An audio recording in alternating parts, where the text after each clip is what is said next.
Good evening, everyone in Asia, and afternoon in Europe. Good morning in America. I'm Gwen Robinson, former president of the Foreign Correspondents Club of Thailand and editor-at-large of Nikkei Asia. And I'm here tonight, as you all know, to introduce and moderate our program on Pushback, Myanmar's digital and analogue revolution.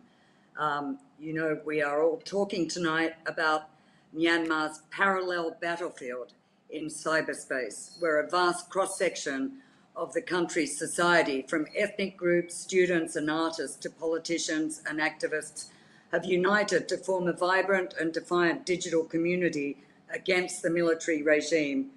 The mass pushback against the junta's martial rule and brutal tactics since its February the 1st coup, including killings of at least 800 civilians and arrest of more than 5,210 people, as of today, according to the monitoring group AAPP, has shifted the battleground into unprecedented fields, including digital and improbably also analogue technology, and we're going to come back to that later in the program.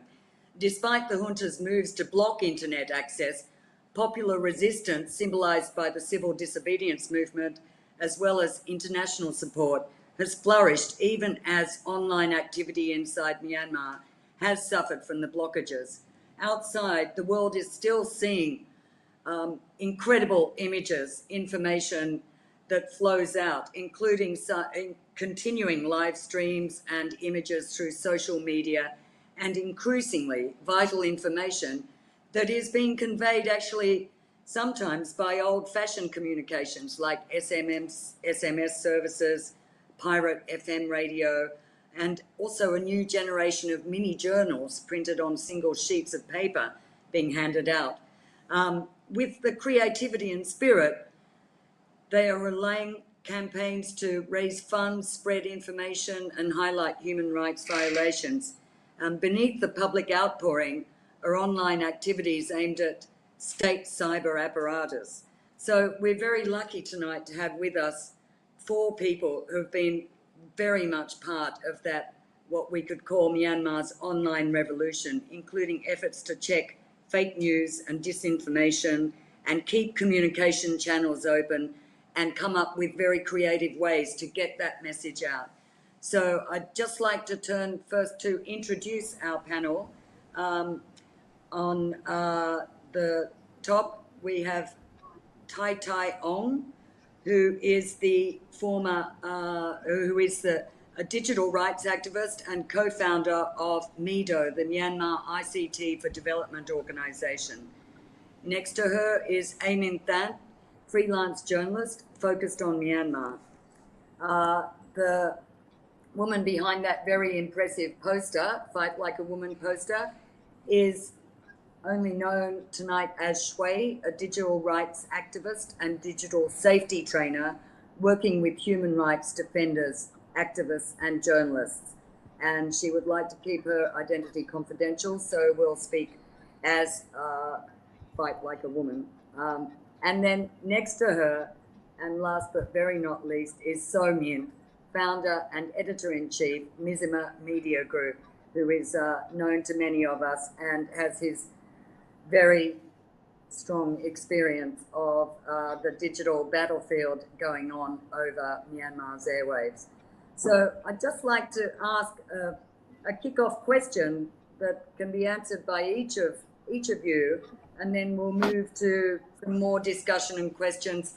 And we welcome questions from viewers. Just post them on Facebook if you're on that, and we'll come to those a bit later.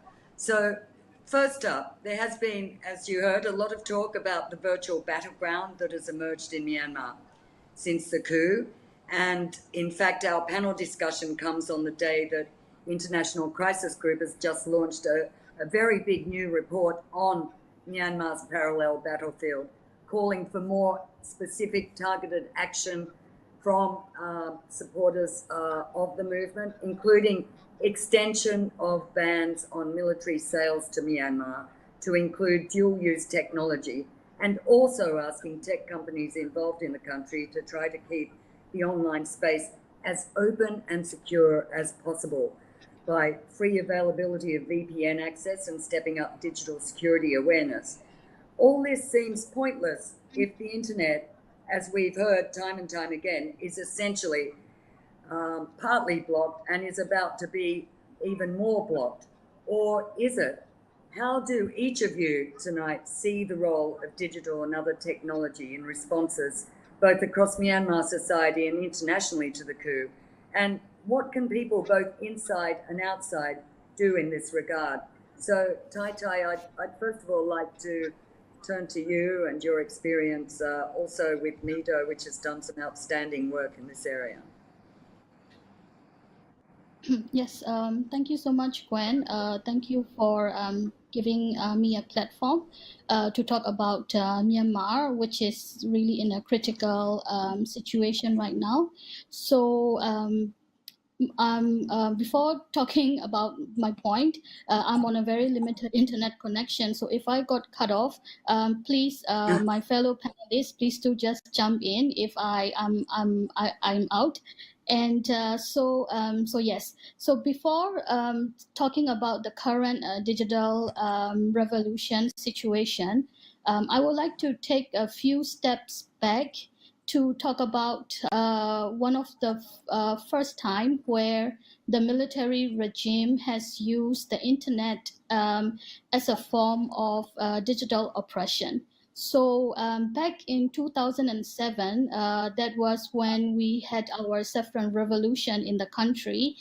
And during that time, there were quite not that much people on the internet, but there were already a few people who have access to internet. And at that time, during the saffron revolution, it was the hard work of bloggers and cyber dissidents who used the platform to raise the issues and then to share it to the rest of the world.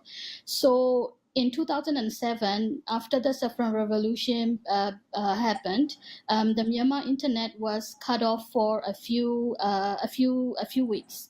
So that was, if I'm not wrong, that was one of the first politically motivated internet shutdown that has been done in the world. So during that time, the internet was shut down. We were not able to use it to access information or to provide information. But one of the so in comparison to the situation right now, because during 2007, internet access was very limited and there were less people and businesses online. But right now, the scale of the impact is completely new and unprecedented.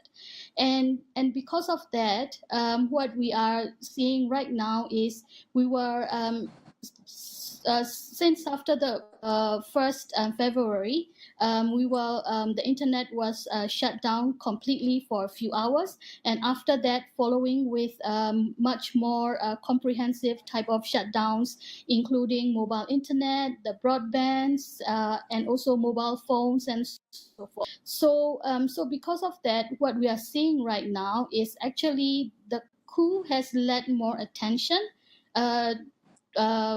by the society. I see. So actually, I think Tai's frozen. Are you back with us? I think Tai's frozen. Are you back with us? I'm back. So were I cut off? Actually, you were saying revolution. Hello, Dave. Are you? So yeah, you were just you only cut off just then. Let me switch off my cam. Try to talk. You were talking about the internet revolution.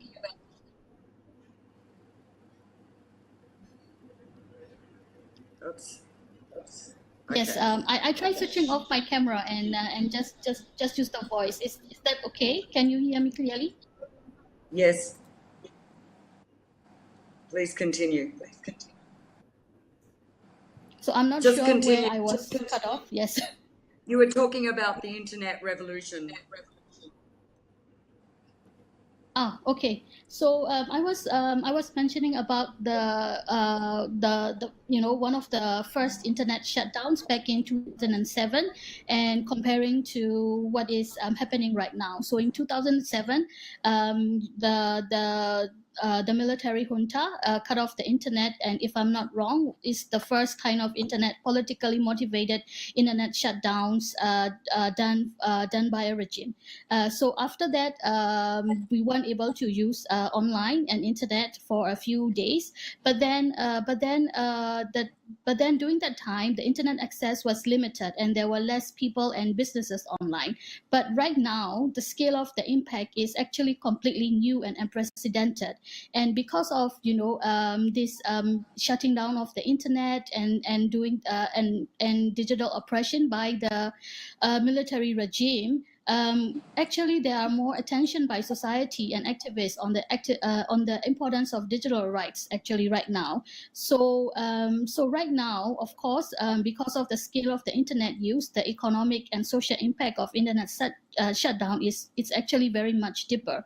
So we can say that for in terms of platforms, actually platforms were used in a both bad way and a good way. But for good way, looking at the silver lining right now, it is actually used to organize protests, people speaking out as a form of self-expression, and then keeping international attention to Myanmar, which I think has been very useful, and people has been pouring a lot of our energy towards it. And then at the same time, we again, looking at the silver lining, I think because of what's happening in Myanmar, people in Myanmar, not only activists but normal people, are also having a crash course on digital safety and digital rights.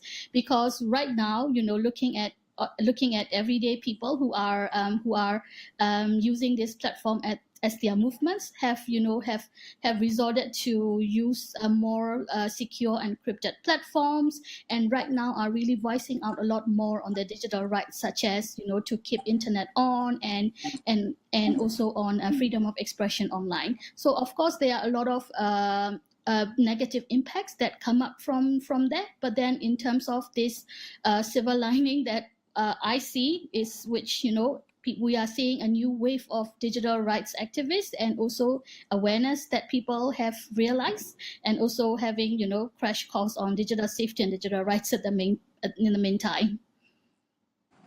Right, right. So go on. What do you think that the situation now inside, with these looming prospect of an intranet and whitelisting, will what the impact will be?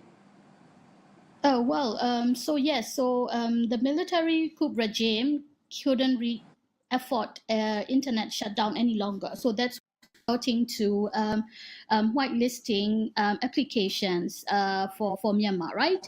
So for right now, what we have heard from some of the community is that there is not only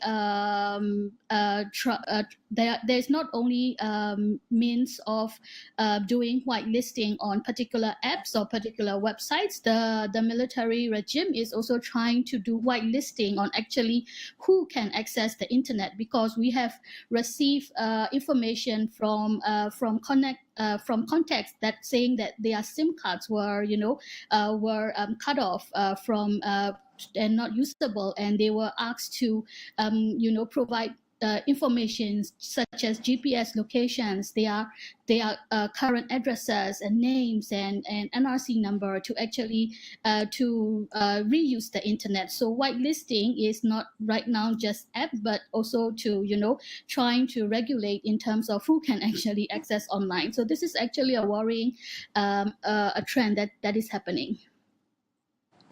Right. Well, thanks. We'll come back to those very interesting points, Tai Tai.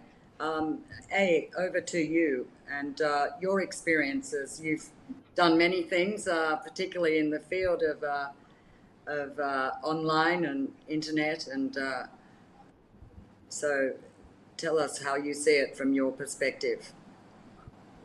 Yeah. So I mean, obviously there are the the concerns that Ma Tai raised, as well as just the fact that, if individual people need to be whitelisted in order to use the internet, many of the things I'm going to describe next will either become much more difficult or become tools for those outside the country, and no longer something that is being done both from within and without the country.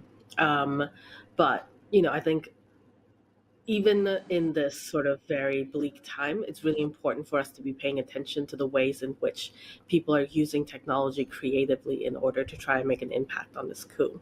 So I think there's some really kind of more well-known things that people have probably heard about that go in direct opposition to the coup. So, for example, there's been a lot of use of digital technologies to raise money. CDM is on GoFundMe. You can go to isupportmyanmar.com and donate to various groups that have been vetted. You see a lot of organizing on Facebook and Twitter and these sorts of social media platforms. There are groups that are putting out daily physical pamphlets in lieu of newspapers that are essentially no longer being printed in the country, and they're using Google Docs so that whoever has access to internet in various parts of the country, even if they can't, if the general public can't get online, someone somewhere can, and that person can print out physical, just one-page news updates and spread that out in the market. And you see that people are figuring out ways to stay connected and stay up to date on the news that's happening around them through these sorts of quasi-digital, quasi-analog techniques. We also saw earlier in the protest movement of live maps, where people were really crowdsourcing information to figure out, which hospitals are open, where the medics are being stationed, where the police are, where checkpoints are happening. And that has largely moved into the sort of Viber and Telegram channels where you can go in to the Yangon group, for example, and say, I'm trying to get from point A to point B, what streets can't I take, what's happening out there, and really get live updates and make sure that people can be safe, or as safe as you really can be in the given situation. And then I think there's things that are a little bit less well known outside of Myanmar. So there's apps that now can help people boycott and figure out which companies are owned by the military, or whose profits might go to directly fund the military's activity. Cronies and friends of the military who have either voiced support for the coup or have stayed very silent in the face of the coup. There's also Right. websites where you can see people who are being, quote unquote, socially punished. And it, is really looking at data and reports that have been produced over the years to figure out, who is really benefiting from military rule and military domination of Myanmar politics and economy, and trying to extract those people essentially from their positions of power. And then I think there's like more fun things, I guess. There are, Zoom reading groups that are happening now where it's mostly young people are getting together and reading about the history of Chinese immigrants in Myanmar, or the history of beauty queens being part of rebellions and uprisings in Myanmar, and having discussions around those issues. There are Discord groups that are set up for people to talk about their mental health and really try to make sure that what they're doing is sustainable in the long run on a sort of emotional level. And then we've also seen a coordinated campaign where people were faxing the government offices, and all of that information is public, of course, the fax number of government offices, with just like random directives. So they were telling offices, for example, to switch, like some offices, they were telling them to switch to Zoji. They were, in terms of the type of font they use, and they were telling other offices to switch to Unicode, and just like telling them to arrest each other, which not only, is wasteful of their resources because they have to investigate these sorts of things, but could genuinely, in cases where you're lucky, confuse them enough to get them to kind of do the things that would disrupt their day.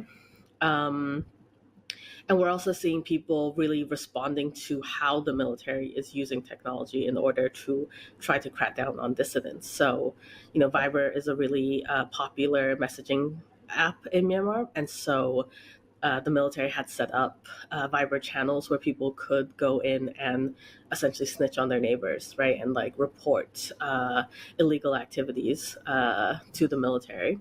And basically, there was these huge Twitter campaigns where people were telling each other, here are all the numbers, go call them, send them stupid messages, make sure that all of the information they're getting is unusable, or at least they have such a high volume of information that they, essentially this becomes a useless hotline for the military.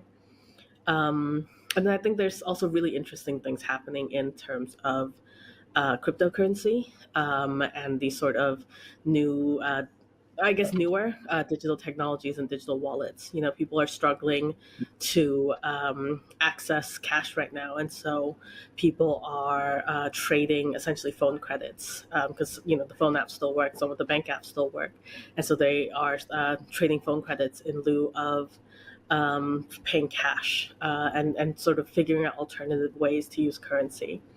And there's also fundraising that's been happening where people are auctioning NTFs off for art that's been created by artists in Myanmar around the coup. And so, really in that sense, also combining this sort of analog art that's being created, but selling the NFT online to raise money. Right.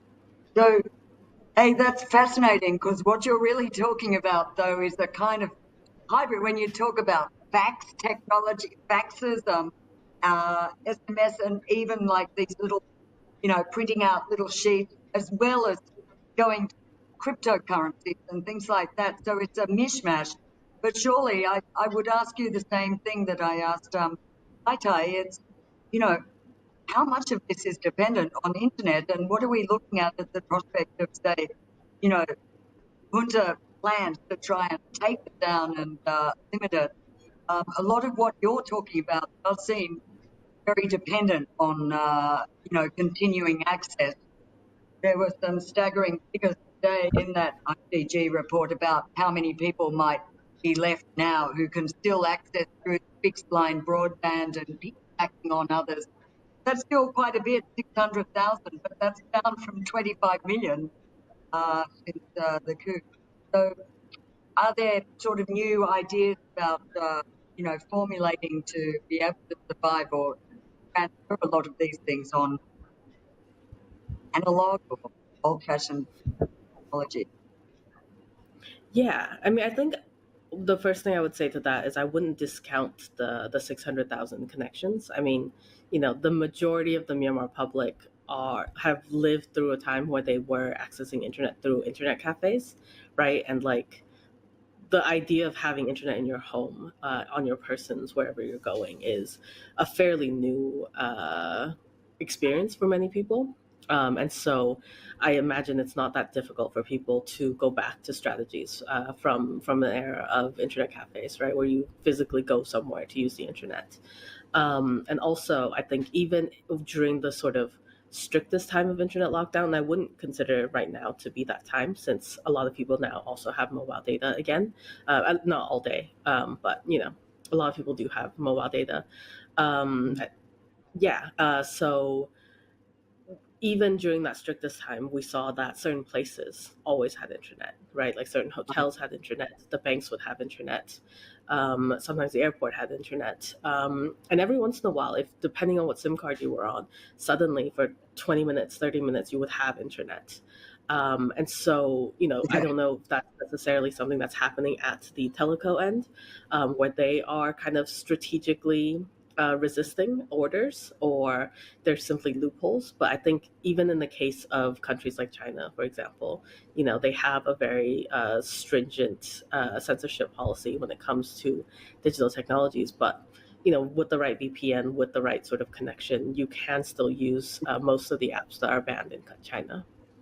Right, right. So I guess a lot of it now puts a lot more onus or pressure on people to devise ways to get around. I mean, really increase the abilities to get around some of these walls, virtual private networks and things like that. But Shui, over to you. What's your perspective on this? Very much CDM and your involvement. In terms of I mean, A and Matai also cover a lot of ground, what we are seeing, people using technology and all that stuff. And I feel one of the things that's really important, or at least, personally to me, is that in the wake of coup, I am seeing there are a lot of people who are, unlearning, listening and processing and having conversation around the Rohingya issue, as well as other difficult conversation on how to dismantle the military as well as the engine. I think that that's like one of the inspiring things that is coming out of this coup, and seeing people using technology to unlearn, process, and listen to what has been happening in the country and how we can move forward in terms of dismantling the military. And because of the internet shutdown, the digital curfew and the information blackout, is really not deniable that one of the struggles Myanmar people has, of course, access to information. As A also mentioned, we are seeing that there are a lot of resistance filling the gaps. There the Points of Spring or Molotov News, where they collect news and contribute on the ground so that people are up to date with what's happening in Myanmar. To the people who doesn't have access to the internet, even though there's mobile data being accessible to people in some areas throughout the country, and some people have the internet, some people doesn't have access to the mobile data. And it's also tricky with the VPNs as well. We cannot just recommend use this particular VPN, because sometimes it also depends on the mobile phones that they're using, which is also something that we've seen when the internet shutdown was happening in Rakhine as well. So this is also one of the struggles that people are going through in Myanmar. Right. So how do you think some of these digital constraints have affected the CDM, the protest movement? How about you personally, Ray, in what you're doing? Would you mind repeating that? How do you think these constraints that we've been talking about have affected how you operate, and what you're doing in terms of if we're talking about the protest movement, CDM, and also you are a digital security trainer. So given the recent, just interested in your personal experience as well. Yeah. I mean, the first thing was I was really proud when my hairstylist got onto Signal. I was really like, this is amazing. Even my hairstylist is on Signal, But apart from that, all of the things that we're seeing is because of mobile data cutoff, and even for fiber internet is something that not a lot of people have access to, and fiber internet is only accessible in major cities. And even I myself started using fiber internet in 2019. Most of the time I was working from a cafe or from the offices, so it was mainly like that. So when the internet shutdown happened, and a lot of information controls, what is happening is the situation is really forcing the people to use services which are not secure. For example, using SMS, or just making regular phone calls to the people. And in that sense, as a digital security trainer, what I've been having challenges is, one, of course, the support is not just on the human rights defenders, activists, and the journalists, but also going much more beyond. And also mentioned a lot of picking up on, digital safety crash courses, but also in terms of CDM and all the other movements, which is contributing to the Spring Revolution that we are seeing is, in terms of the safety, it is. In terms of safety, I would really would like to, suggest people to think of even for example, VPN, even if they use VPN, that with who created this application and where the data is stored and what is their relationship with the military or the law enforcement in other countries. These are all of the criteria that people need to think. So in terms of the challenges is because of even the safety, even in terms of like using the safety tools like Signal and and other application, it was a struggle. But I feel because we had COVID, and COVID had a lot of COVID made our life difficult in a lot of ways.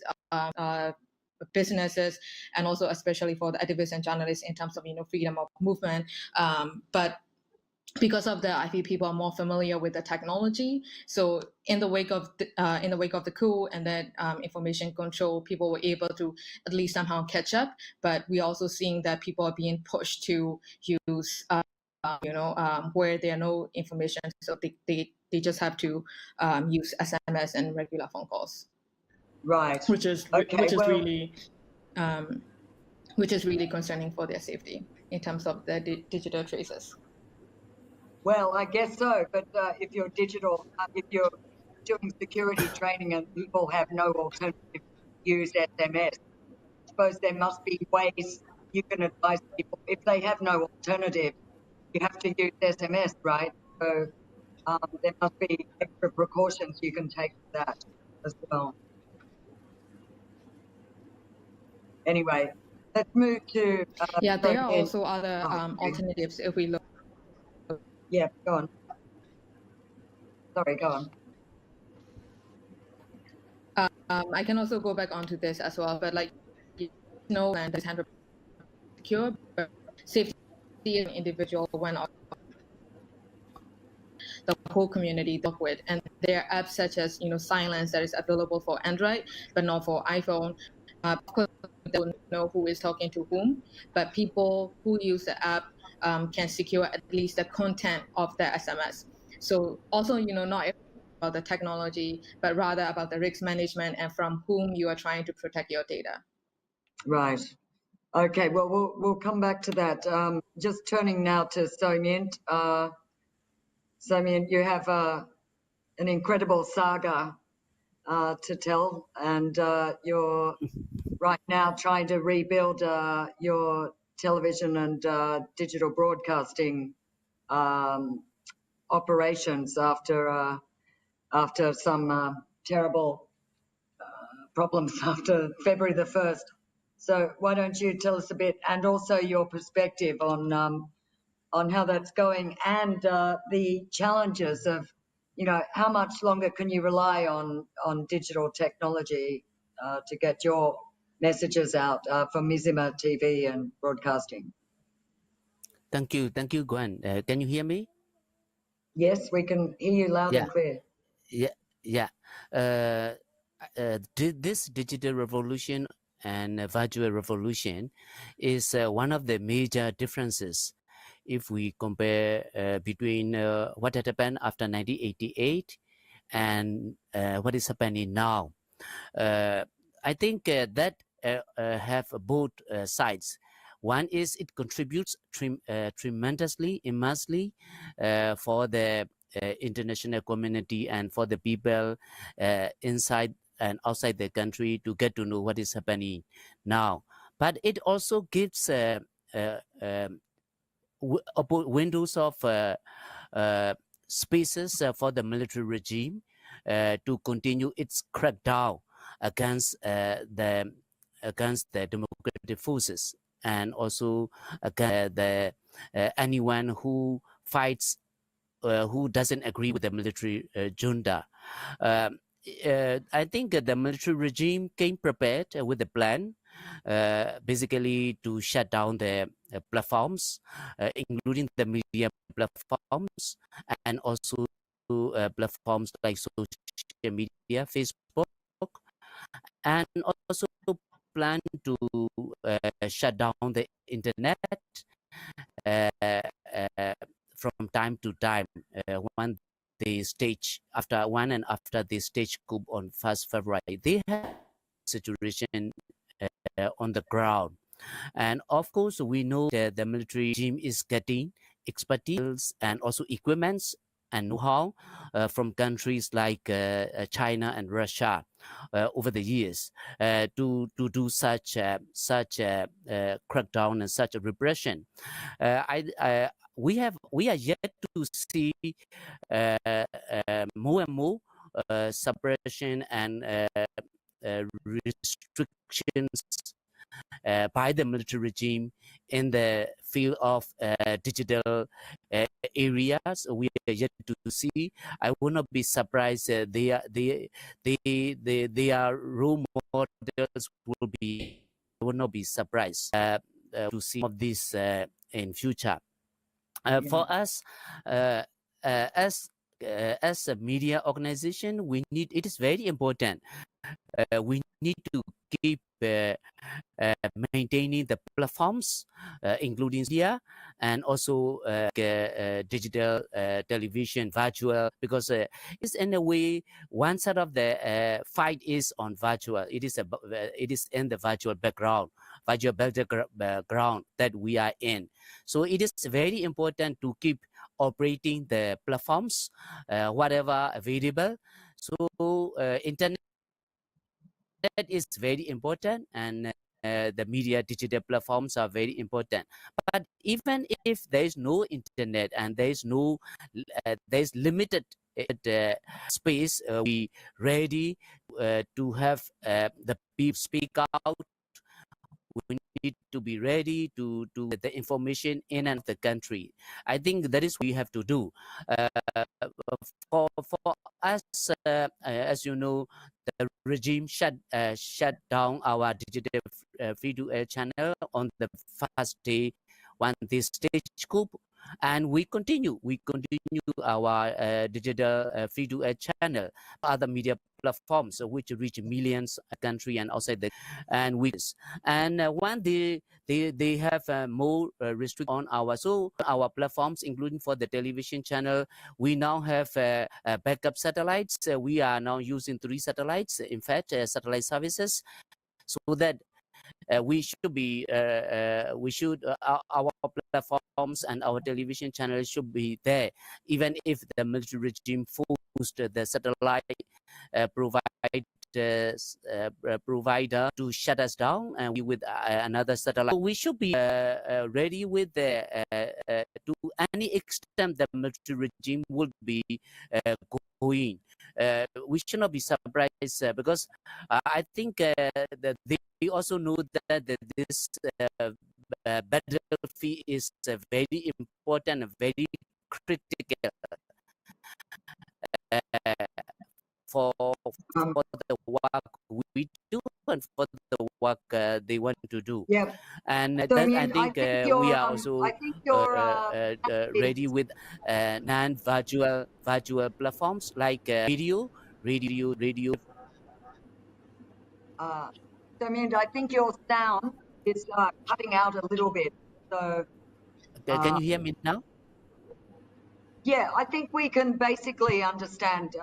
It's cutting out a bit, but keep going, please. Yes. Yeah,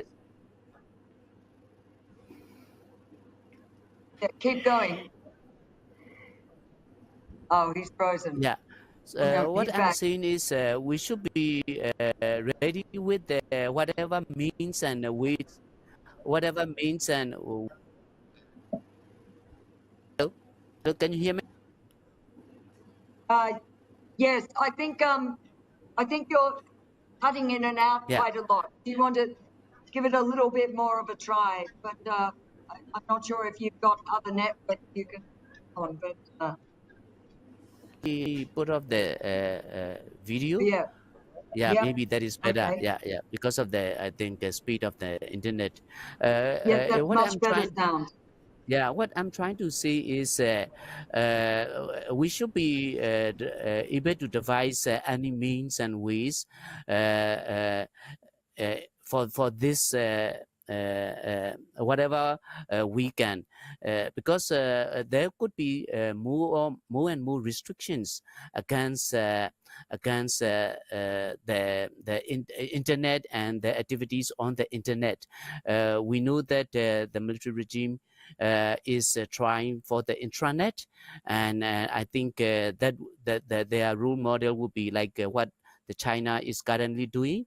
So we should be able to do. So many people are also going to non-digital fields, including old traditional publications and also radios like FM radio and shortwave radio. Many people are going.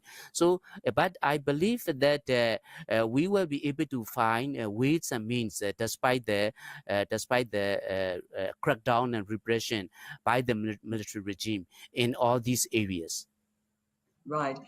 Just very quickly, I think another aspect of your operation was that now the regime is targeting, the people with satellite dishes, using those to receive Myanmar, DVB, some of the other media like that. So that kind of like attacks your very model, which is to try and keep satellite broadcasting. Are you looking at other forms of tech, like even old-fashioned, I don't know, SMS service, or, I mean, is it feasible to keep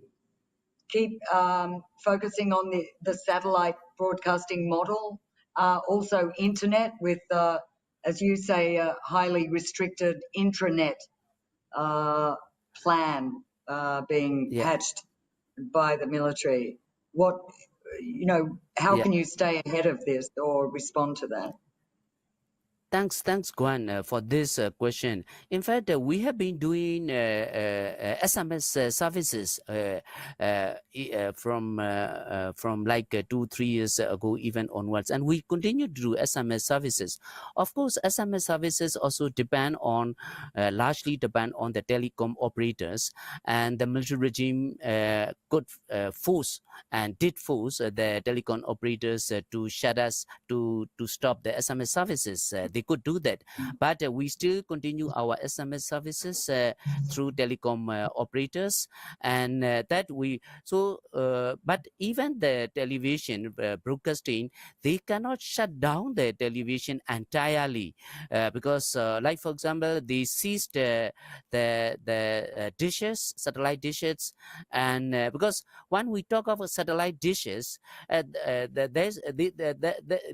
have to be distinguished.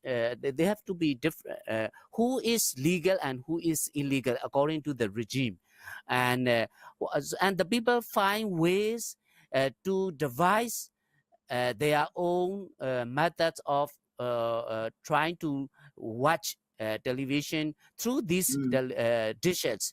So they cannot shut down the television entirely. I mean, that is what televisions are still very popular. The satellite television channels are still very popular among the people, but also that is not enough, in my opinion. We need to again keep devising means and ways so that as a media organization, we need the platforms where the people can watch, read, and listen, and also the people can provide the information. So that's why we are using different ways and means and platforms so that the regime cannot shut us down completely. That is what we should be all the time keep trying. Right, absolutely. So we'd like to hear more about that, but I'd like to turn actually now to a question to all or any of you. Just reading that ICG report and reinforced other things I've read, which are counterintuitive on this theory that China is, behind, the great patron of the Tatmadaw and helping build some kind of sophisticated great firewall.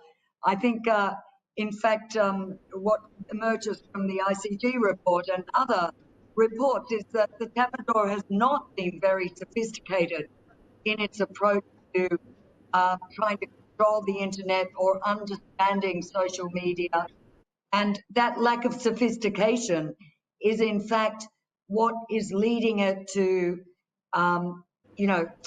just focus on destroying, like blocking internet altogether in an effort to stop CDM, stop protests, silence the protests, not sophisticated enough to be nimble and really intercept and triangulate and all that. They might be getting the technology slowly, but it does seem like the main tactic is just to block, which ultimately is affecting itself, its own operation, and also businesses. So what is your view really of how much is the whole kind of China relationship part of what we're seeing in increasing efforts to censor or crack down on the internet? And what about this new intranet? I mean, can it work, or can the movement, the CDM and protesters find their way through and around any kind of whitelisted intranet that we're talking about? Tai, do you have thoughts on that, or any of you others?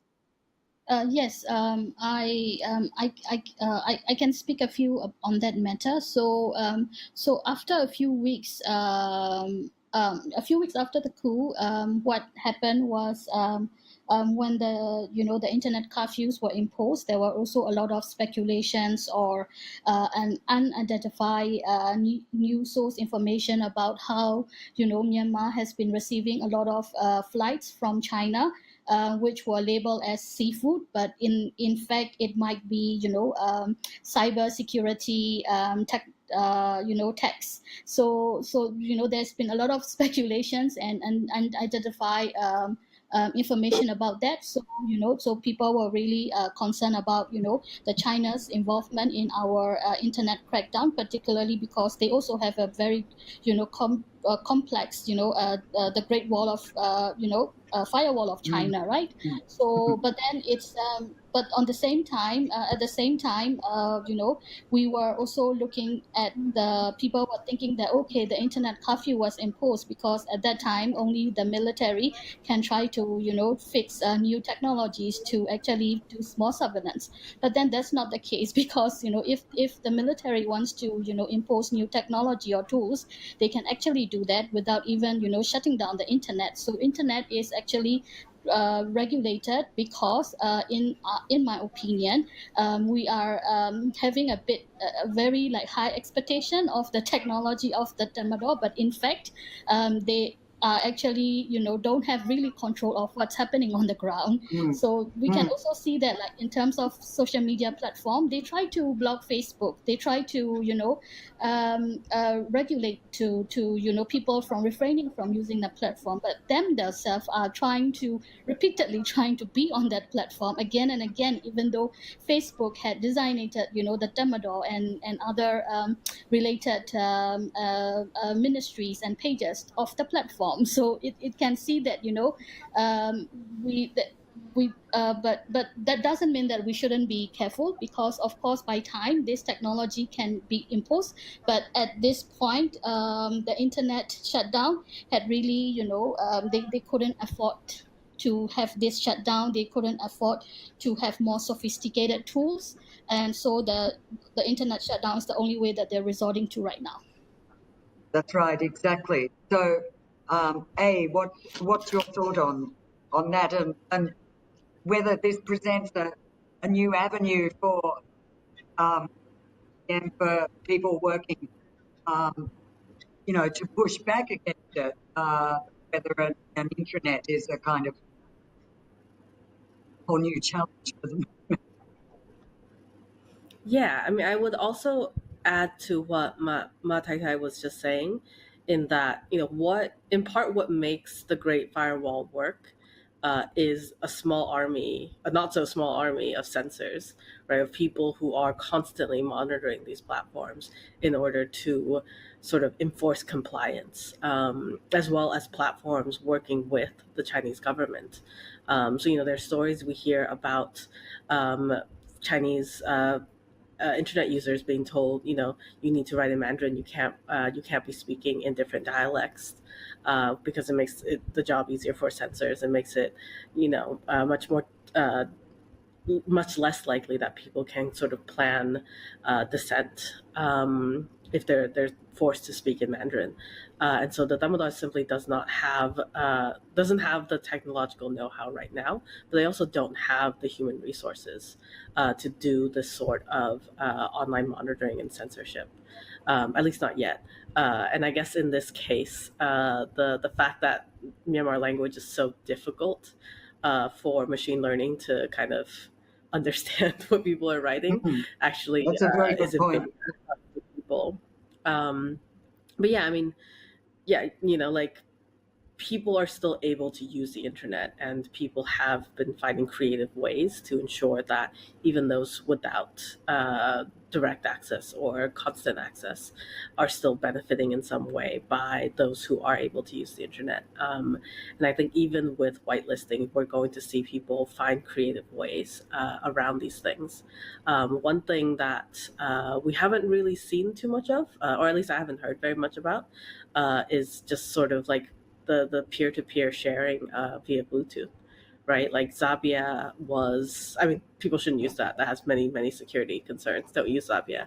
But it's an app that's been in use in the country for years now, and it's basically a way for people to share data across different devices via Bluetooth. And it was really popular for sharing apps, for sharing videos, for sharing documents, and including things like porn. Like a lot of young people, know these sorts of apps as a way to very cheaply, at least in terms of paying for data, access large files.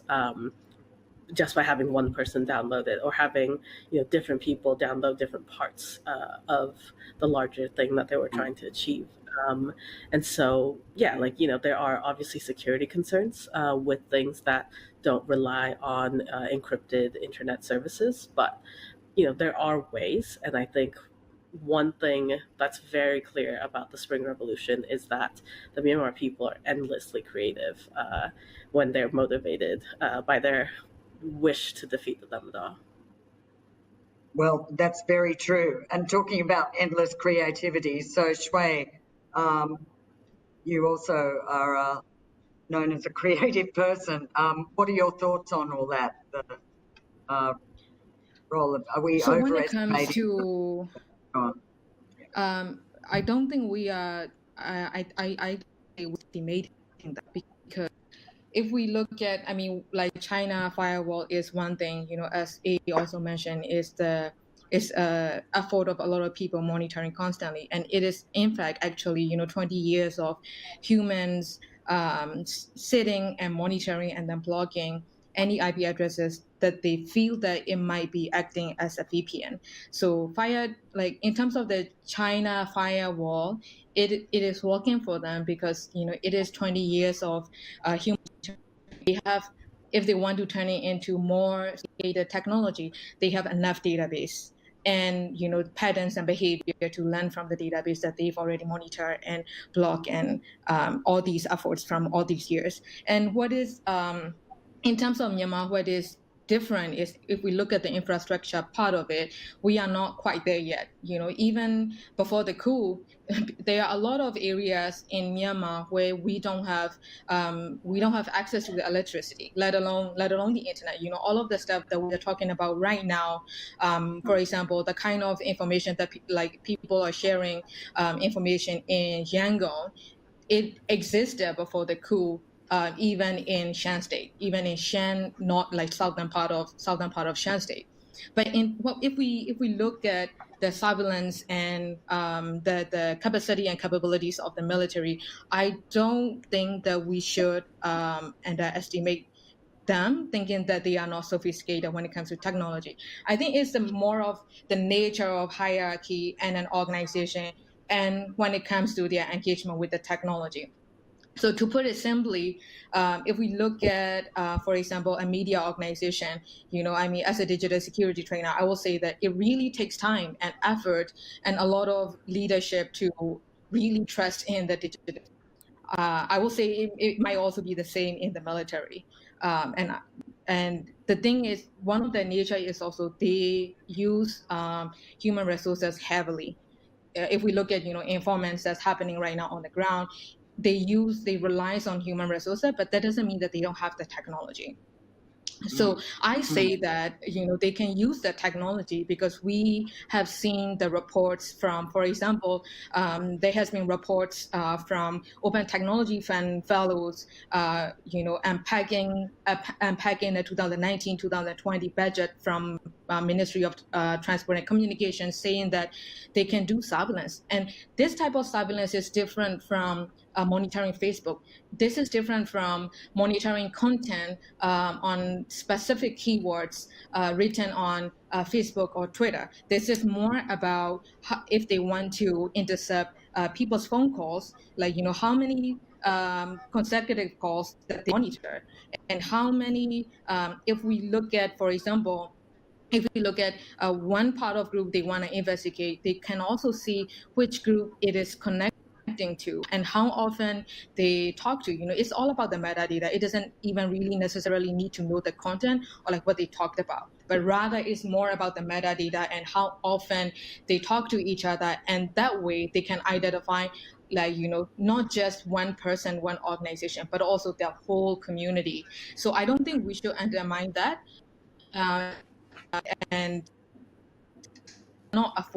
we cannot afford to overlook the lack of safety and privacy of the technology in SMS or phone calls, as well as our behavior on digital. So I will say that if they want to, they are already technology there. It's just that they are not doing that yet because I feel they are so familiar with using the human resources, and that is also what they've laid it on the ground to get to the protester on the ground as well.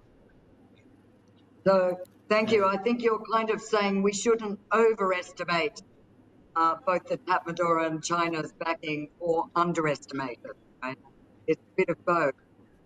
Perhaps, So Myint, you're actually dealing, as Yes. you said, sort of extraordinary range of from SMS, old-fashioned SMS, right up to your, digital satellite broadcasting. So that's a whole gamut of technology that you're utilizing.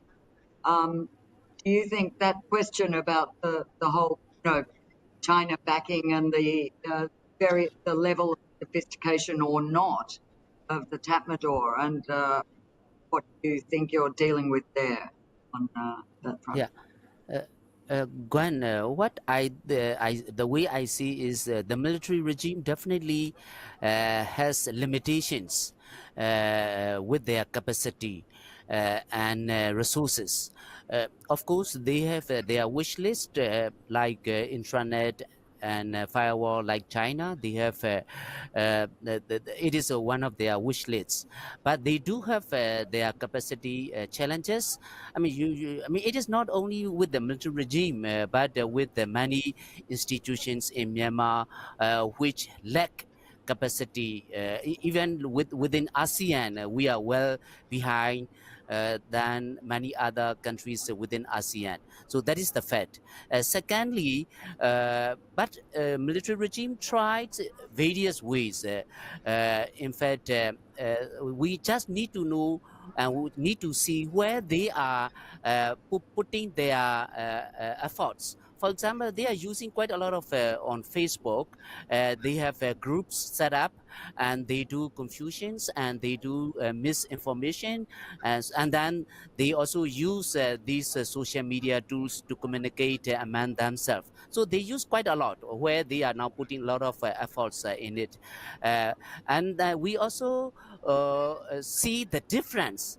I think it is also a question of mindset, because the leadership of the military regime, it is the old, very conservative, very xenophobic type of leaders who are in control. And we have people who are young, who are very tech savvy, who have exposure in the past 5, 6, 7 years in all this, and they are the part of the revolution. They are part of the fight against them. So we are seeing the fight between the old-fashioned, very conservative mindset, restrictive mindset, and the people who want freedom, who want their rights to be protected, who are very creative. So that is what we also need to see how the fight is going on. If you look at, like, for example, yesterday, May Online opened a music concert.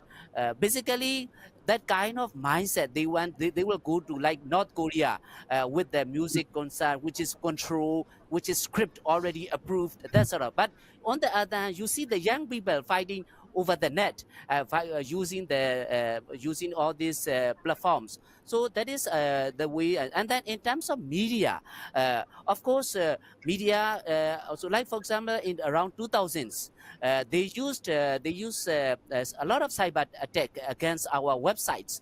It is like DDoS, the military regime.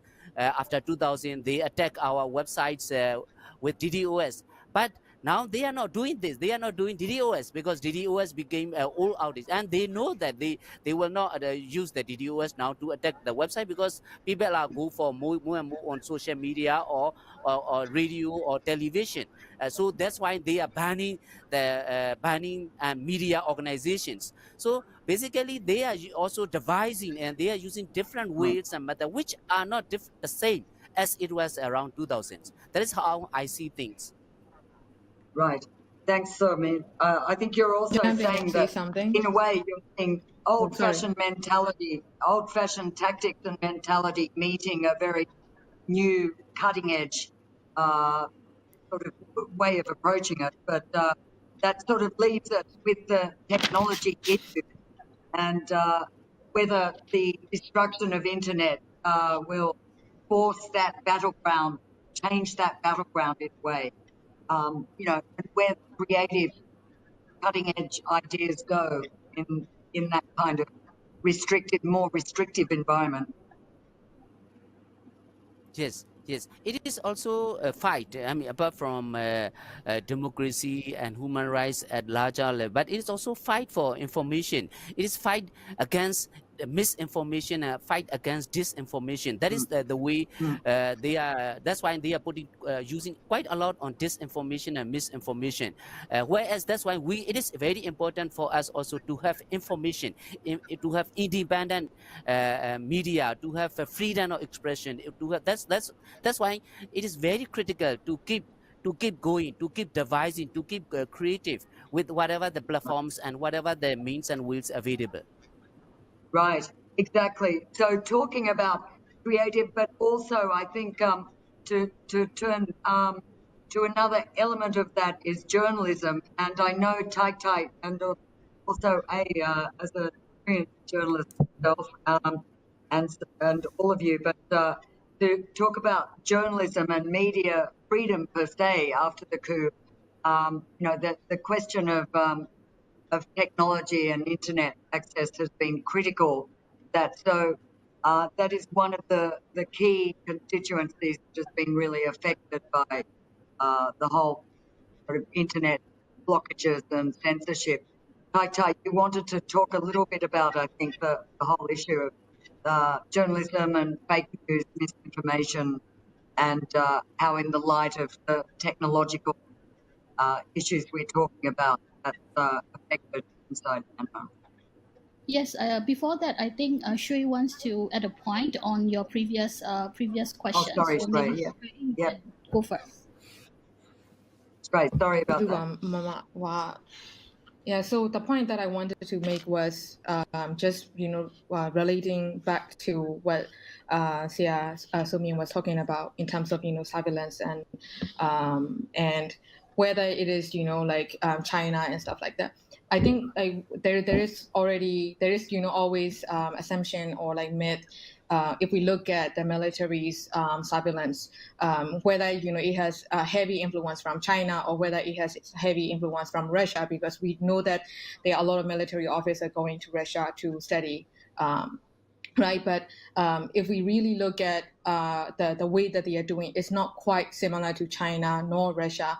But if we also look at the technology that they are using, the Justice for Myanmar also released this, and working together with New York Times, they also released a list of surveillance and forensics tools that the military or the and the government had purchased in the past 5 years. And we can see that it's not just China technology or Russia technology, but rather it's a mix of surveillance and forensic technology that they will use against the human rights defenders and the journalists.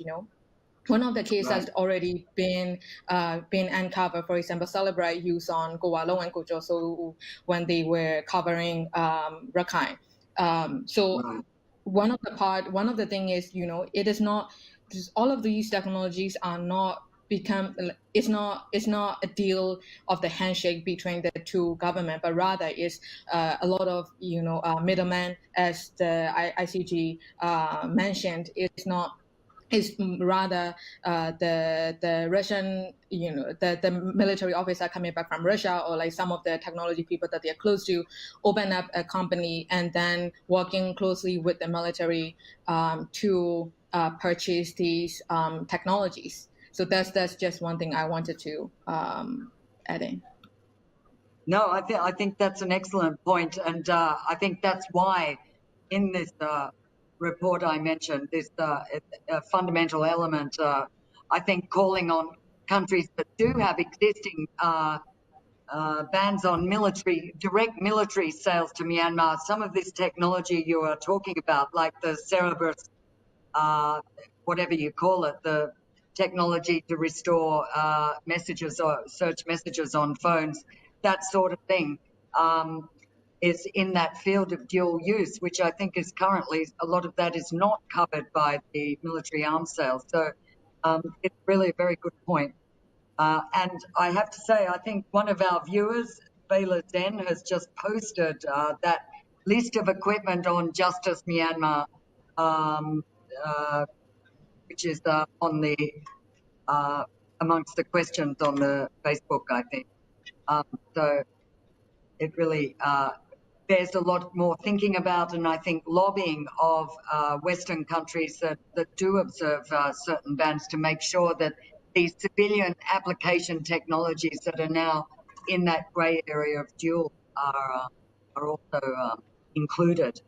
So Tai, to your point about where does media and journalists stand in all this? I mean, we've seen incredible bravery, amongst everyone inside Myanmar in the movement and protesters and kinds of people, but also journalists who are really on the front lines and have been bringing these images and incredible bravery, even without, I guess, the internet. You've seen a lot of journalists just out there with, even pens and notebooks and cameras.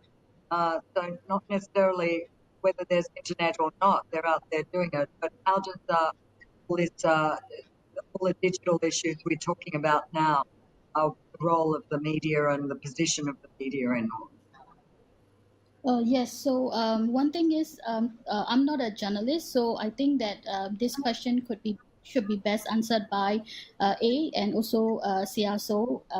And then in my opinion, looking at constant operation for journalists in Myanmar, it is actually not a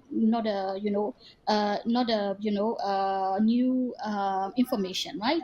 Because Myanmar has been constantly oppressing journalists in different ways, even during the NLD government as well.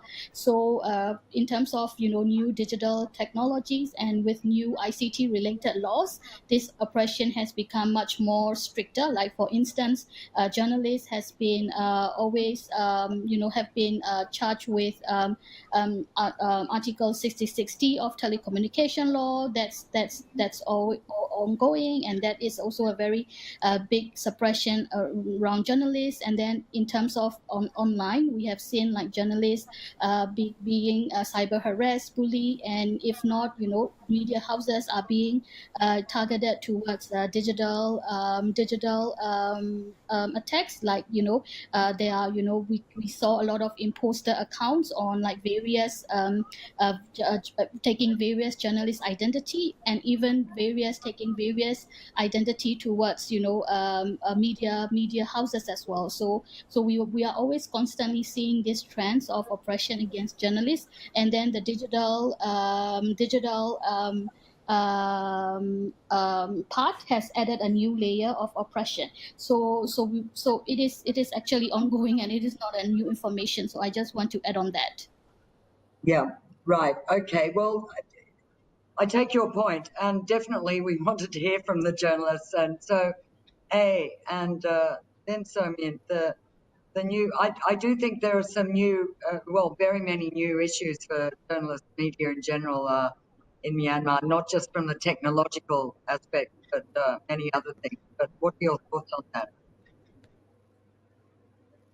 Yeah, so I think one new, not new, but one thing that has really been exacerbated by this internet, the lack of internet access is source safety.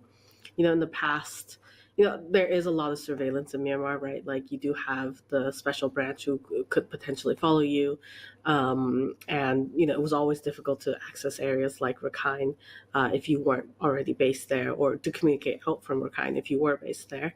But right now, it's more difficult than ever to try to ensure that the people who speak to us will not be individually targeted for retaliation, right? Like, we can change their names, we can change identifying information about them, but if they're not someone who's comfortable using WeTransfer or something that's like relatively safe and relatively anonymous in terms of providing evidence, if they are not using encrypted email, if they're not comfortable or able to access encrypted apps, it means that they're speaking to us while taking great risk upon themselves that would otherwise, or like that could be mitigated in a different time, if things were different, whether that is through the use of these apps when it's easier for people to access, if they were, could download them more freely, or even just meeting up in person in a way that is now, like, both because of the lockdowns and like martial law and things like that are making impossible, but also just like the general danger of being outside, right? Like, especially if you are a young man of fighting age, or simply just like female or gender nonconforming in some way, and just could be subject to harassment or sexual violence, or like conscription to be a porter or something. Right, I agree. So as you say, I mean, a lot of this is not new. I think what is new is that those sort of forms of technology we're talking about that can recover messages from a journalist's phone, or from what we hear, and those lists of equipment, or what is likely to come, extra kind of surveillance and interception equipment, which kind of sits oddly with the other things we discussed earlier about how some of the military tactics are really not very sophisticated, but I wonder how much more sophisticated they are going to get. And so you would have ideas on how all of this is changing the journalist role. You've still got some very brave journalists inside Myanmar operating, but how do you think this is just changing the face of Myanmar journalism and the ways they operate and other issues there again? Thank you, Gwen. Of course, we are seeing more and more repression against the media by the military regime. Now we have 8 media houses already banned, and many journalists have been detained and arrested. And now they are charging not only they are charging against the journalists with not only 505A but also with 17A. Because the journalists and the media houses have to interview with their so-called banned illegal organizations. So there will be more charges, and I think next stage for the military regime is to sentence these journalists with the long sentences that they will do, and then they will ban more media houses that they will do. So journalism also is changing within the newsroom and within these media organizations. One is definitely what they have been doing during COVID-19, and that is very useful. That was a kind of a practice for many journalists working remotely, working not in the formal traditional newsroom. so that they have to continue doing this now. So it is like a new normal situation for the journalists to Right. work remotely. For us, like for example, we have different hideouts in the country, and then we need to work remotely. So that is one. Second one is in terms of the news format. It was also before the coup, but it is now more and more towards videos, towards short video footages and stories Right. broadcasting through social media or through television. So that is there. And second, thirdly, I'm also seeing the trend of more towards investigative reporting by some journalists, because that can take time. That there is no pressure from time, so they can sort of and then there are a lot of stories under the military regime to investigate. So I think some are now also doing quite a lot on the investigative journalism, which is, I think, good and very good for a country like Myanmar, because we have a lot of things to be investigated. And so I think the journalism in that sense, of course, is very difficult. And but Myanmar journalists, as someone has pointed out, Myanmar journalists, Burmese journalists have this is not the first time for them. They have been doing, Right. they have been trying to including in Rakhine State for the Rohingya stories. That they have been doing all this. So I think they are ready to. And apart from all this, there's their spirit of keeping the journalism alive, even under the military regime. I think that is the key point for Myanmar Burmese journalists, and they are fighting. They are fighting with Incredible stuff. whatever they can, and they are ready to face. They know that they can be sentenced for like 3 years in jail, because once that someone get caught, the first thing that they do, the military do during the interrogation is asking all the contacts that they found in the mobile or whatever they found in the messenger groups, and they beat the journalists, and they make the journalists to tell what are these contacts. So they know that the Right. Burmese journalists are quite well aware of the danger they are in, but they keep fighting, and they keep struggling. They keep working as an independent journalist. Right. Yeah, thanks, Somi. I think that's incredibly inspiring. And the other thing, I think your point about investigative journalism is a good one. But what's very interesting is how much, because of the younger generations of journalists have grown up with the internet.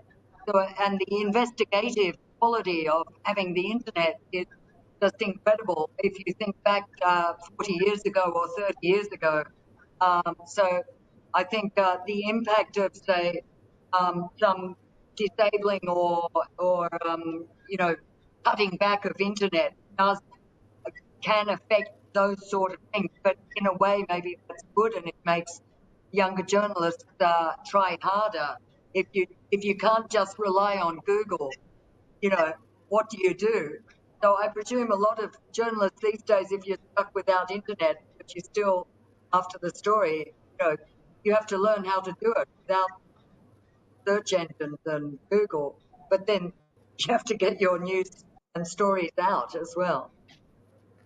Yeah, Gwen, let me add, it is very encouraging, in fact, to see how the young people are interested in journalism at this difficult time. Of course, before the coup, we have journalism institute and training here and there. In the last 5-6 years, we set up. But after the coup, we also see the need of the trainee. I mean, I will not disclose the place, but when we organize the journalism now after the coup, uh, we found many people, many young people who apply for journalism on training online training, and they are smart. They are very smart. They are well equipped. With the knowledge of digital platforms, and it was not easy. It was not difficult for us to organize an online journalism training. So in my the way I see is That is what the encouraging all of us who are who sort of try after 1988 to see how young people at this difficult time, knowing that a journalist can be sentenced for years in jail, but still many people, many young people wanting to become journalists. I think it is very encouraging for me. Yeah. Well, it's what is keeping it alive, and I think it's one reason we're here tonight. To talk about also responding to this new challenge. I think of a direct hit to online access in Myanmar and ways around that. So it's got to add up to say more creativity or resilience on the part of journalists. I don't know if some of you have further thoughts on that before I ask another question. Hey, you're looking like you might want to say something. Yeah, I mean, I think Matai and Mashre can speak on this as well. Something heartening about the current situation is not just a new wave, a new generation of people interested in journalism as a profession or as, sort of what people do, but also from the citizens themselves becoming more media literate, really trying to educate one another on like when they're taking videos to send as evidence to journalists or whatever NGO that they're trying to send it to, you can see a change in the quality of the information that people are sending. Where at first it was just like kind of people screaming at you in all caps with like a bunch of hashtags, and now you see more people saying like, this happened at this day at this time, I shot this video, or I'm sharing this video from a person that I can vouch for. And also, I mean, obviously there's still a lot of sort of information disorder and disinformation that's happening, but I also see a lot more people talking and teaching one another about oh, this is a piece of fake news, here's how you can kind of see that it's fake news, or they'll point out the techniques that are being used. And I don't know how widespread this is, and again, I think our other colleagues on this can talk a little bit more about that, but at least from my anecdotal experience, I'm seeing more of that than I was before the coup. Yeah, I agree. You can see the citizen journalism, the rise of that is, and getting more and more sophisticated. It's definitely that's definitely a trend. And on fake Tai, this issue of A's point about the increasing awareness, I think, of fake news, which must mean that Mido also was doing its job before. Yes, so this is actually, a long process that we have come. So before the coup, we are, together with the whole world facing the COVID, right? So if there's one thing that COVID had taught a lot of online netizens in Myanmar, that is that people shouldn't, believe in and every news that they see on the internet. So that is that one positive outcome that came from COVID. So media literacy, people are becoming quite aware of media literacy. But right now, after the coup, like A mentioned, we can see that rise of awareness in media literacy, and also people also doing their part as citizen journalists and trying to put out more quality information online, which is actually true. And we can also see that people are also individually trying to learn and also trying to promote a new ways of citizens fact checking and information verification by themselves and also to the community as well. So this is what we are seeing. So one particular case, I'm sure that all of us remember, after a few weeks after the coup, we were experiencing this internet shutdown, and then we had this rumor about Daw Aung San Suu Kyi being released from being released, and then it's that news try get their way into a lot of like on the ground communities, and people have no way to actually try to verify that information. And because there's Right. no internet, we actually couldn't do anything on that. And at that, even at that time, what we heard in our neighborhood is people trying to shout on their balcony that don't believe in this news because it's not true, and just to be more careful on that. So right now, like A mentioned, I am very pretty sure that we are having more media literacy, but we definitely need to do more in the future. Right. Okay. And do you have plans for that with MIDO or other organizations, Tak Tak? You Well, achieved so we much had with yes, fact yes, we checking had and other things. Yes, we had worked extensively on media literacy and fact checking, but right now we are actually trying to be more careful, and try to be work on a much more personal level, trying to access a lot of groups on the ground in their fact check and media literacy effort.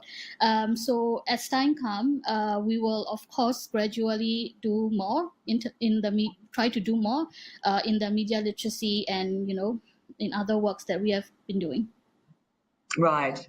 Thank you. And Shui, how about what you're doing now in that context? What are I your mean, in terms current of media objectives? literacy, I am not contributing much to the front, but as a digital safety, I've been helping people secure their communication. Right. And you're doing a lot of that online, right? Yes.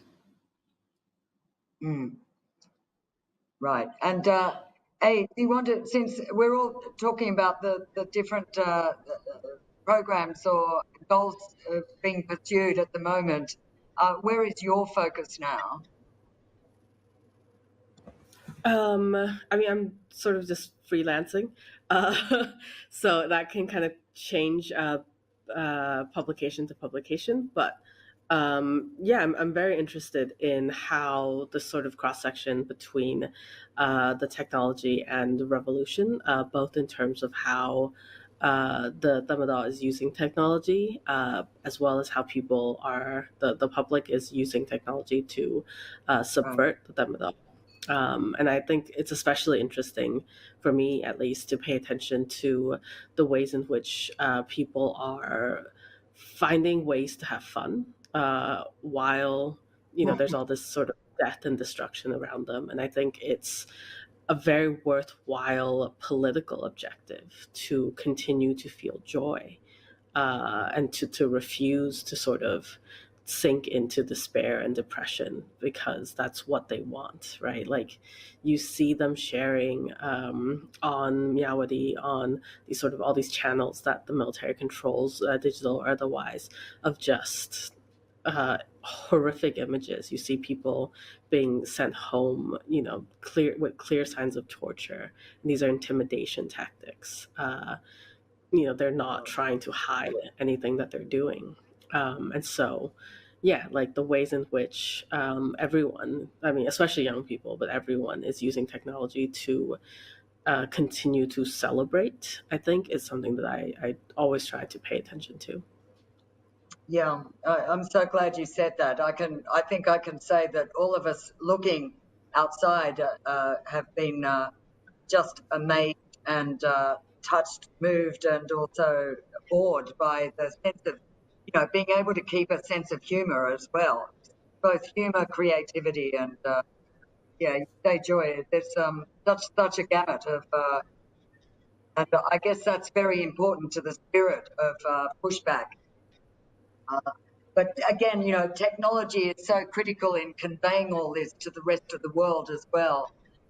And I get this impression that that is very important to get this stuff out there and have an outpouring of creativity and this kind of sentiment you're talking about on the internet, on people's phones. So I'd really like to just turn to, we'll wrap up fairly soon, and we haven't got that many questions. So I've got one that we haven't really addressed, which is in all this picture we're talking about in Myanmar and the struggle on the virtual battlefield, the internet, the Tatmadaw, and it's grappling with technologies. But the outside players that are really crucial, I think, are the telecom servers and internet providers. And above all, I mean, we had a lot of focus recently on Telenor, and which recently announced that it was writing off its whole Myanmar business for such a loss, $800 million or more. And it just, I think, put a spotlight on the critical nature of the providers, not just the big telcos. So that also includes, as we know, the Vietnamese military-owned organisation, the government-owned one, and the Tatmadaw, as well as partners such as Japan as well.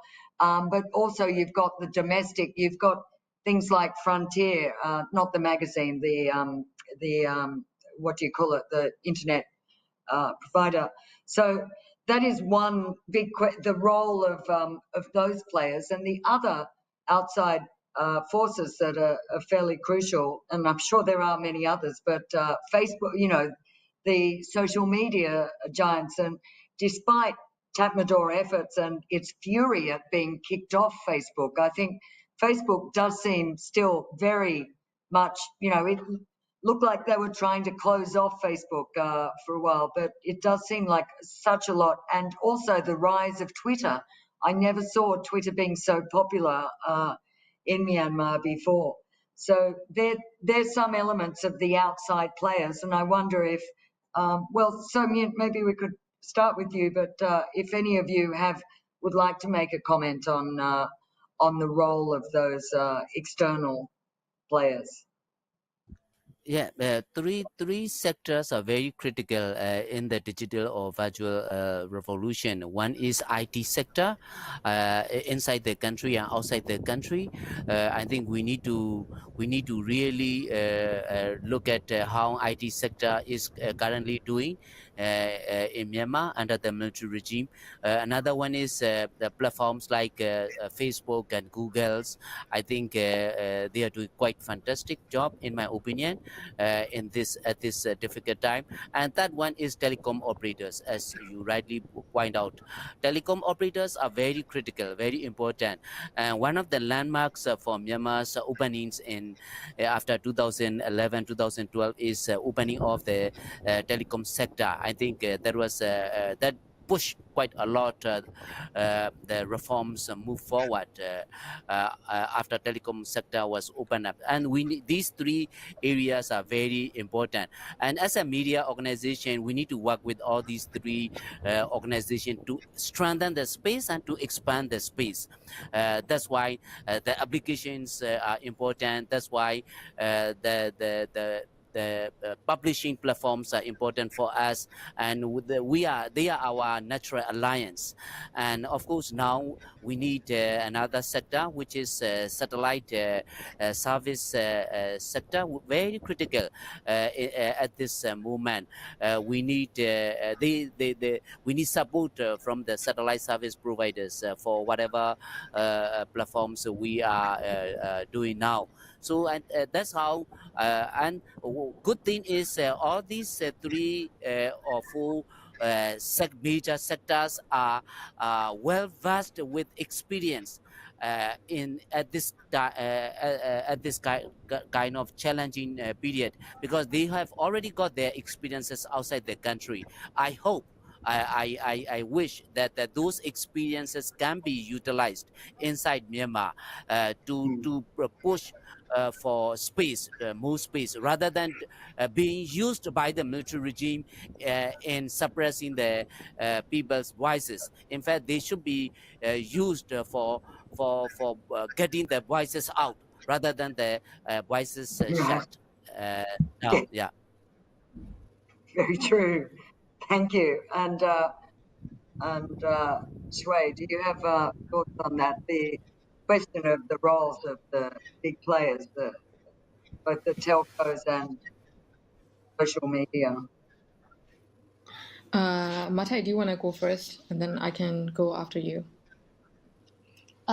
Yes, thank you. I just want to make a point about, the telcos, particularly telcos like Telenor, and, how they operate in the country. So if it's a business as usual situation, the digital rights group in Myanmar are pretty strong and critical towards, a lot of, a lot of these issues, even during, like times like the internet shutdowns. We have been very critical, and we've been talking to Telenor and all the other telcos, but this is not a business as usual situation. And one thing we are quite concerned is, of course, Telenor is a Norwegian-based company, and it is also a member of this group called the Global Network Initiative, which has this human rights principle and business principle that they are comply to.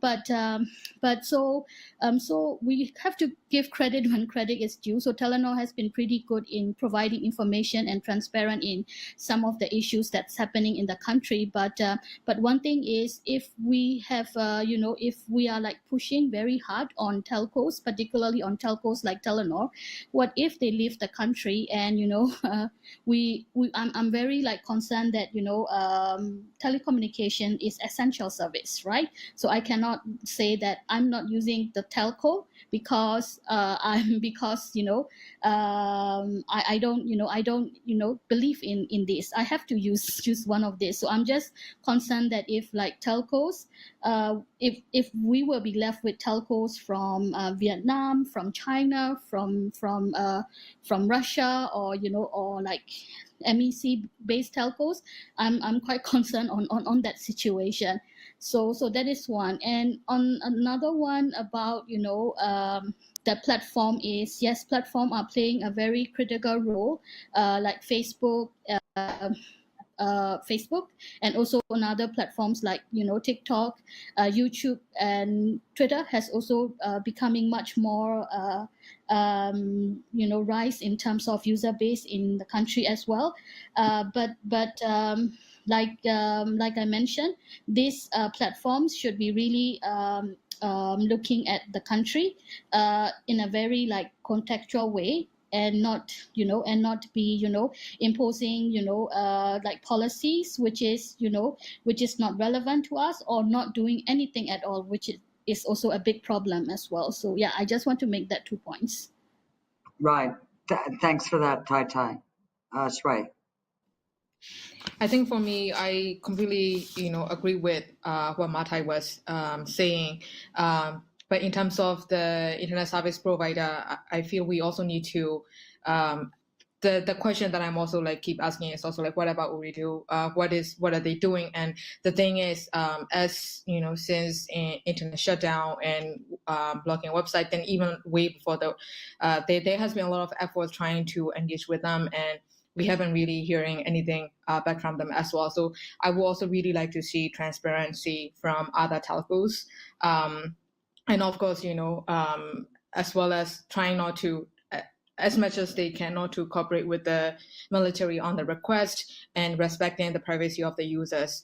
But in terms of social media, I would really want to see a lot of improvement from TikTok and Twitter. But I cannot really say, because I'm not investigating or spending a lot of my time on these. But in terms of for example, Google and Twitter, I would really want to see them stepping up, because we have seen that even before the election, we have seen there were abuse of campaign propaganda campaign using their platform to discredit the election, and also we have also seen some of the effort after the coup as well. Right. Well, thanks, Ray. And lastly, we're out of time, but I think you haven't had a say on this question of the social media and the telcos, and definitely I think the rise of some of the new ones and the slight shift in the perceptions of Facebook are also very interesting. But whether you have thoughts on that, and then we'll go to the final summary. Yeah, I mean, I have very little to add. I think that hasn't already been said.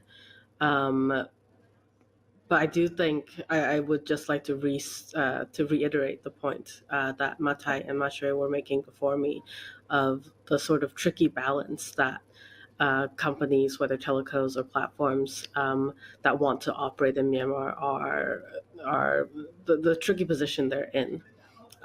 Because we don't want a situation in which companies are essentially emboldened to ignore laws of countries, right? But at the same time, we do want them to abide by, very basic human rights principles, and we also have to have some level of empathy for companies like Telenor, who, every time that they do try to be transparent, they are risking potentially the lives of their employees. And so, yeah, I think we're in a very new situation in which we need to advocate people to do the right thing, even when the right thing can both be financially disastrous for a company, but also potentially put their employees at risk. And so I do appreciate the difficult situation they find themselves in. Right. Yes, thanks. So with that, I'd like to, unless any of you would like to say any final remarks. So Mienta, you okay there? No, nothing. So, Right. not. So what I'd really like to do is say just a few thank yous.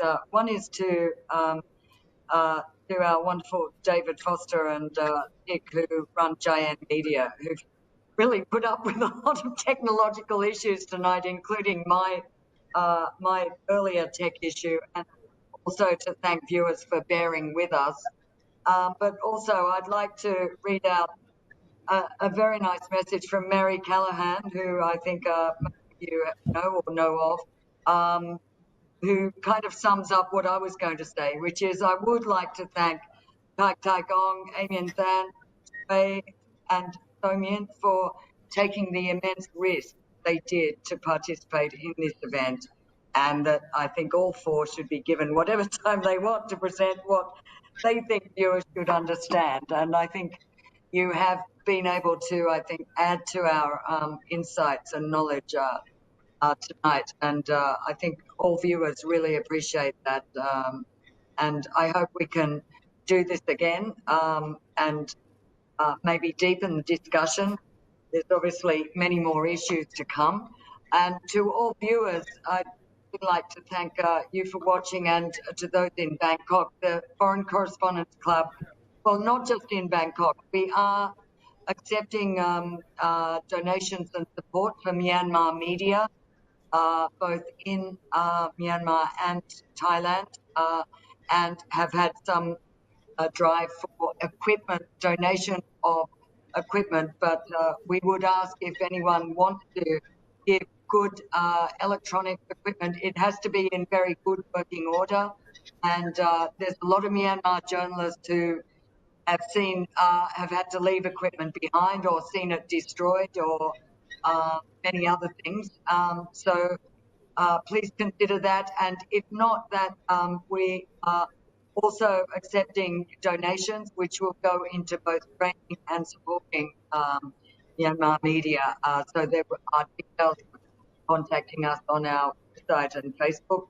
And finally, the club is, after this weird period of semi-lockdown, kind of open again for food service.